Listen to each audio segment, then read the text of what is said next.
Bij de nedige show worden de belangrijkste hutfietsers aan het publiek presenteerd. Mark Cavendish! Daaronder regerend wereldkampioen en favoriet Mark Cavendish uit Engeland. Maar ook de man met de groene trui van de Tour de France, Peter Sagan uit Slowakije. Speciaal voor hem had steedssecretaris, hutfietsfanaat en inwender van Stroesterveen Job Atsma zijn groene strik omdien. Voor zelfs ontbreekt ook verste klant Pieter Wening van de Harkema net. Het liep het voor deze profs haast een oefenroentje. Je moet wel 80 kilometer rijden en ik hoop je dat doet, want dan op zich het is net even zo dat het zegt van wie doet even 12 vingers in de neus. Nee, het is zeker nog wel.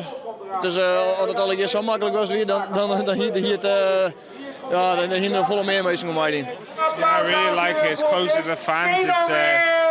It's a more relaxed atmosphere. It's nice to be, especially in a country like the Netherlands that likes cycling a lot. So it doesn't feel like an obligation? No, I really enjoy it. I really like to be close to the fans and really enjoy riding my bike.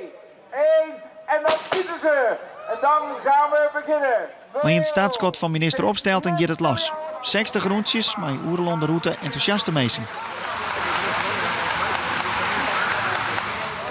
Hoe vind je hem dit nou? Nou, het is wel heel leuk. Ik vind het een mooi ding om te zien. En ben je hem ook nog fan van hier? Nou, nee, ik net echt. Van Cavendish. En dan? Hetzelfde als hier staat. En ze krijgen gelijk, want het is uiteindelijk Cavendish die het als eerste door de finish komt. Pieter Sagan wordt tweede.